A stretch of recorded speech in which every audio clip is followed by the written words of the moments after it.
Hello friends, आपका स्वागत है हमारे आर के क्लासेस में।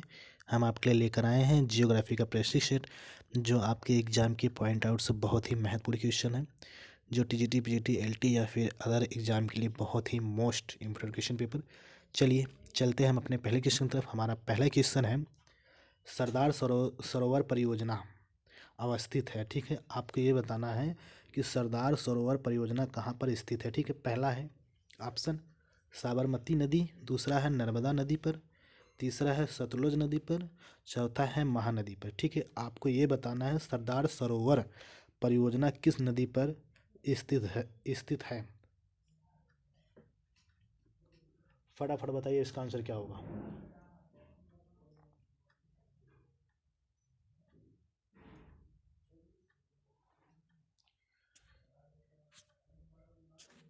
इसका हमारा आंसर होगा,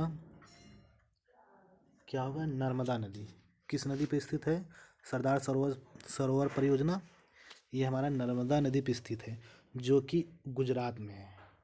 कहाँ पर है? गुजरात में। ठीक है, चलिए बढ़ते हैं अपने नेक्स्ट क्वेश्चन तरफ। हमारा अगला क्वेश्चन है कि निम्नलिखित में से कौन सी प्रायद्वीपीय नदियाँ भ्रंश घाटी से होकर बहती हैं। ठीक है, इन चारों में से आपको ये बताना है कि कौन सी नदियाँ भ्रंश घाटी से होकर बहती हैं इन चारों में से। ठीक है, पहला है नर्मदा, दूसरा है ताप्ती, तीसरा है कृष्णा, चौथा है गोदावरी। ठीक है, इन चारों में से बताइए आपको कौन सी भ्रंश घाटी से होकर बहती हैं। कूट का प्रयोग करते हुए पहला ऑप्शन में 1 और 3, दूसरे में 2 और 4, तीसरे में 1 2 3, चौथे में 1 और 2। फटाफट बताइए इसका आंसर क्या होगा कि भ्रंश घाटी से होकर नदियाँ कौन कौन सी बहती हैं इन चारों में से।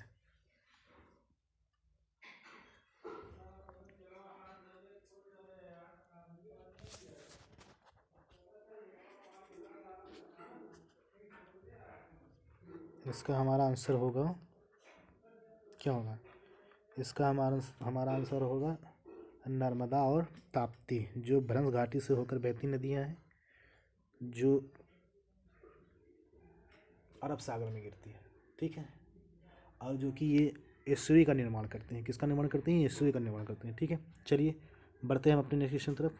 हमारा अगला क्वेश्चन है, भागीरथी एवं अलकनंदा नदी का संगम किस जगह पर होता है। ठीक है, पहला है विष्णु प्रयाग, दूसरा है देवप्रयाग, तीसरा है प्रयाग, चौथा है नंद प्रयाग। आपको ये बताना है अलकनंदा और भागीरथी नदी का संगम किस स्थान पर होता है। ठीक है, फटाफट बताइए इसका आंसर क्या होगा।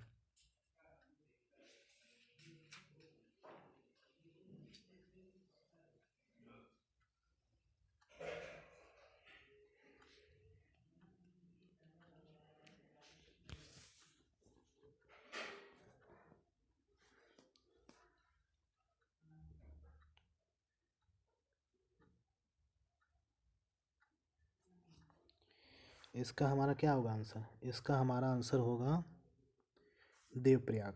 ठीक है, भागीरथी एवं अलकनंदा नदी का जिस स्थान पर संगम होता है उसे देवप्रयाग कहते हैं, और इसी के पास इस नदी को जो है गंगा के नाम से जाना जाता है। ठीक है, अलकनंदा नदी का उद्गम क्षेत्र जो है बद्रीनाथ के संतोपत हिम मतलब ग्लेशियर से हुआ है। ठीक है,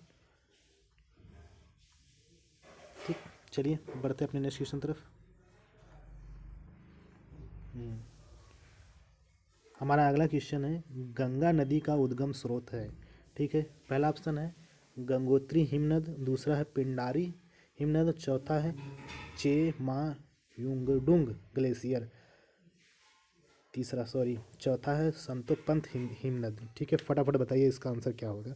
गंगा नदी किस जगह से निकली है, कहाँ से निकली हुई है, फटाफट बताइए आप।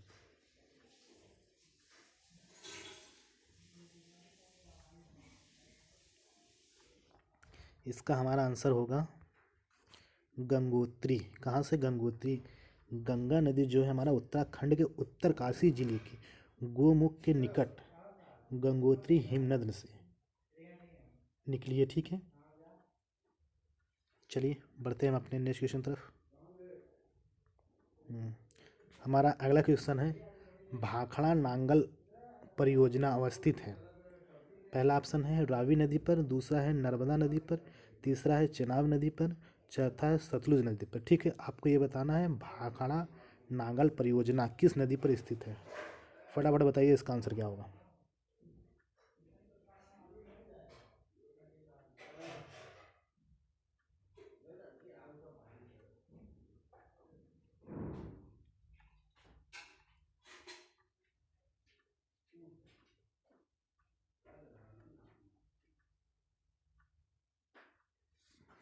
कहाँ पर है?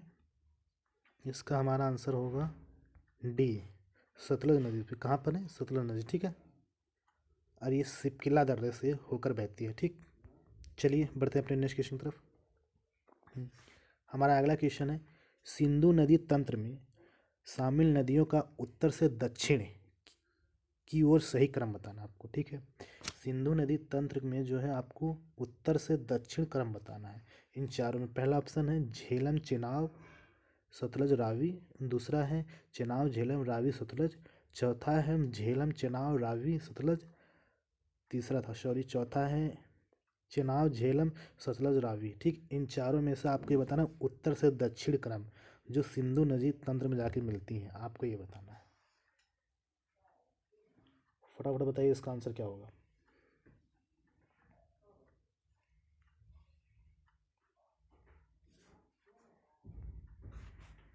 इसका हमारा आंसर होगा सी। क्या होगा? सी। क्या होगा? झेलम चेनाब, चेनाब फिर इसके बाद रावी फिर सतलज। ठीक है, इसे पंचनद के नाम से भी जाना जाता है।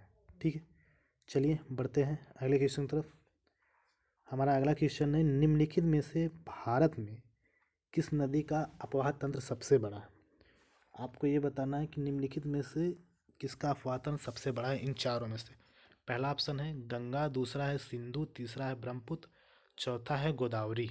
ठीक है, फटाफट बताइए इसका आंसर क्या होगा हमारा इन चारों में से।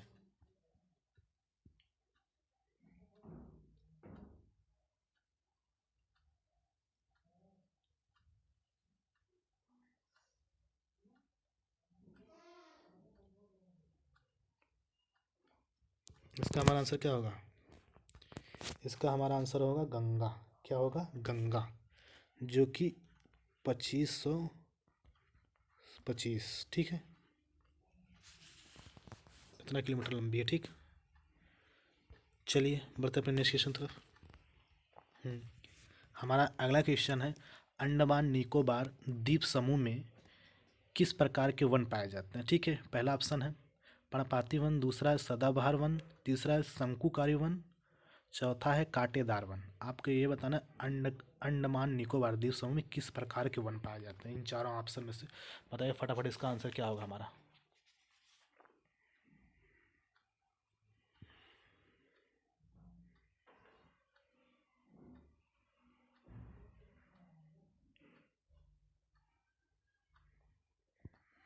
इसका हमारा आंसर क्या होगा? इसका हमारा आंसर होगा सदाबहार वन। क्या होगा? सदाबहार वन, जो अंडमान निकोबार द्वीप समूह जो है विषुवत रेखा के समीप स्थित होने के कारण जो है यहाँ की जलवायु कैसी है? विषुवतीय जलवायु है, जिस कारण यहाँ पर सदाबहार वन पाया जाता है। ठीक है, चलिए बढ़ते हैं अपने नेक्स्ट क्वेश्चन तरफ।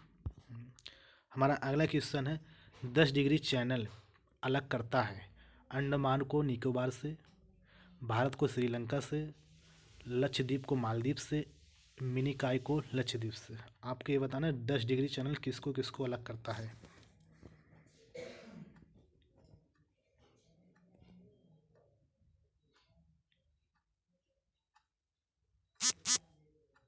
हमारा इसका आंसर होगा क्या होगा? अंडमान को निकोबार से अलग करता है 10 डिग्री चैनल। ठीक है, अच्छा ये बता दीजिए 9 डिग्री चैनल किसको और किसको अलग करता है।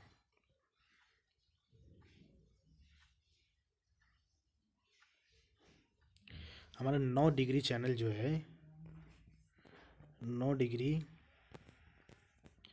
चैनल किसको किसको अलग करता है। 9 डिग्री चैनल हमारा मिनिकॉय को लक्षद्वीप से अलग करता है। किसको करता है? मिनिकॉय को लक्षद्वीप से। ठीक है, 9 डिग्री। चलो ठीक, चलिए बढ़ते अपने नेक्स्ट क्वेश्चन तरफ।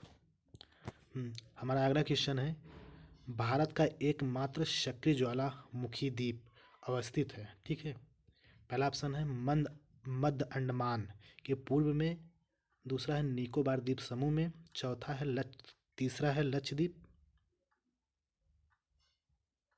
चौथा है न्यू मोरे द्वीप। ठीक है, फटाफट बताइए इसका आंसर क्या होगा।